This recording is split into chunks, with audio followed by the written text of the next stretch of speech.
Hi, I'm James from HubSpot, and today I'm going to talk to you about how to start a business. If you enjoyed this video, don't forget to like it and subscribe to our channel. Post any questions or suggestions you have in the comments below. Let's get started. Everyone wants more visitors, more qualified leads, and more revenue. But starting a business isn't one of those if you build it, they will come situations. In order to build a successful company, you have to create and fine-tune a business plan. You'll need to assess your finances, complete all the legal paperwork, pick your partners, research apps for startup growth, and choose the best tools and systems to help you get your marketing and sales off the ground. And a whole lot more.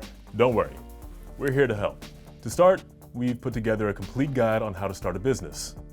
We'll cover everything from the paperwork and finances to creating your business plan and growing your business online. And we'll do it in just a few minutes. So let's dive right in.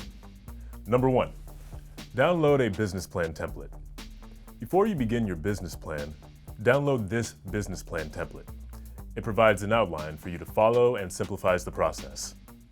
The first steps are to create a cover page and write a description of your business that outlines your product or service and how it solves a need for your customers.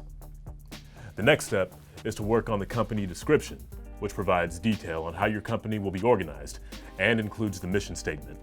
In the next section of the business plan template, you'll identify your target audience or buyer personas. Through research, surveys, and interviews, you'll understand who wants your product, why they're interested, and what problem your offering solves for them. The next step is to describe your line of products and services in detail, including the pricing model and the advantage you have over competitors. From there, you'll write down your plan to market and sell your product or service.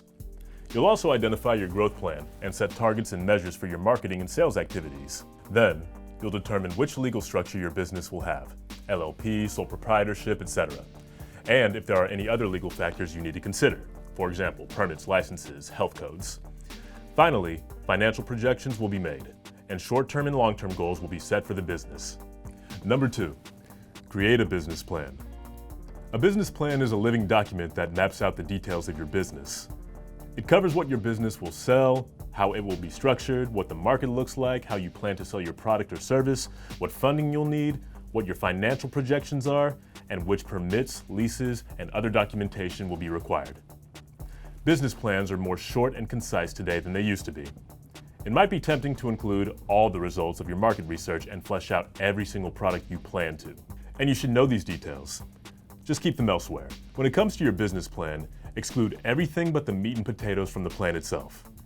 It shouldn't just be a quick read, it should be easy to skim too. When it comes to making a business plan, remember 3 key rules. 1, narrow down what makes you different. 2, keep it short. 3, remember that you can and should change it as you go. Number 3, determine your business's legal structure. Once the business plan is in place, you get to move on to the even less romantic part, the paperwork and legal activities. This step includes things like determining the legal structure of your business. The 4 most common business structures are sole proprietorships, partnerships, limited liability companies, an LLC, and corporations. Number 4, register your business's name. Establishing a business name is a little more complicated than making a list and picking your favorite. If you're using a name other than your personal name, then you need to register it with your state government so they know you're doing business with a name other than your given one. The first step is to make sure the name you want is available in your state. After that, conduct a trademark search. That should tell you if another business has registered or applied for the trademark you'd like to use. If you're a new corporation or an LLC, your business name will automatically be registered with your state when you register your business. If you are a sole proprietorship or partnership, or if your business is an existing corporation or LLC, register a doing business as or DBA name. Finally, once you've chosen an original name, file for a trademark. Number 5, review small business taxes. Business owners are obligated to pay specific federal taxes, and the amount of those taxes is determined by the form of business entity that you establish. All businesses except for partnerships need to file an annual income tax return. Partnerships file what's called an information return. Any business that's owned and operated in the United States needs an Employer Identification Number, EIN, which you can apply for on the IRS's website. Once you're registered, it's time to figure out which taxes you'll be responsible for. There are 3 types: self-employment tax, or SE tax, employment tax, and excise tax. Number 6, market the business.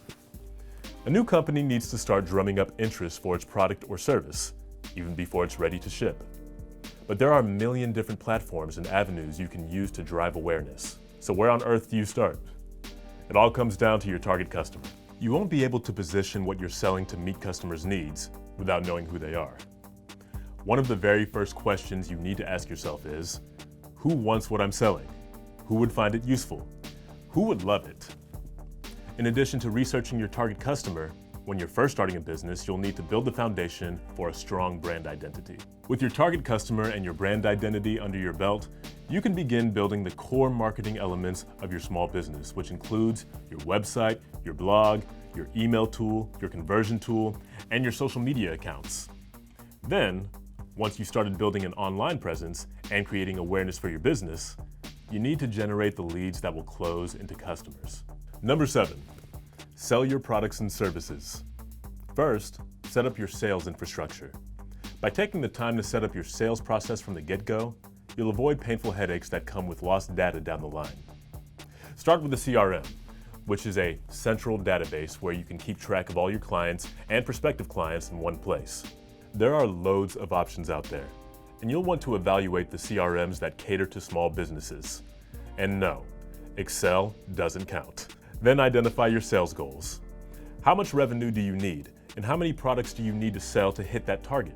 When you're starting your business, it's tempting to do everything yourself, including taking on sales. However, making that first sales hire is crucial to scaling. You need someone dedicated to understanding your buyer and selling to them full time.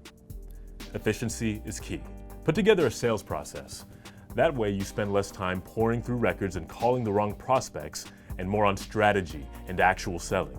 Number 8, keep your customers happy. Getting net new customers in the door is important, but retaining them is just as important. You can't ignore customers once you've closed them. You have to take care of them, give them stellar customer service, and nurture them to become fans of, and even evangelists for, your business. React quickly. Keep track of touch points with the individual customers. Create feedback loops, and create an FAQ page for your website. These are just some simple ways to keep customers happy. Number 9, fund the business. From the day you start building your business until the point where you can make a consistent profit, you need to finance your operation and growth with startup capital. Some founders can finance their business entirely on their own dime, or through friends and family, which is called bootstrapping. This obviously gives the business owners a ton of flexibility for running the business, but it also means taking on a larger financial risk. And when family's involved, it can lead to awkward holiday dinner conversations if things go wrong. Many founders need external startup capital to get their business off the ground. If you're looking for a relatively small amount of money, say the investigation of a market opportunity or the development of the initial version of a product or service, then seed financing might be for you. Accelerators are highly competitive programs that typically involve applying and then competing against other startups in a public pitch event or demo day. In addition to winning funding and seed capital, winners of these programs are also rewarded with mentorship and educational programs. If you have a really rock-solid plan for how you'll spend the money in place, then you might be able to convince a bank, a lender, a community development organization, or a micro-lending institution to grant you a loan. You might ask yourself, what about companies that get funding through platforms like Kickstarter and Indiegogo? That's called crowdfunding, which is a newer way of funding a business. When it comes to venture capital, only a very small percentage of businesses are either fit for or have access to it. All the other methods described here are available to the vast majority of new businesses. Need some additional help starting a business? Click the link above to learn more. Thanks for watching. If you enjoyed this video, be sure to like it and subscribe. Let me know how you're doing in the comments below.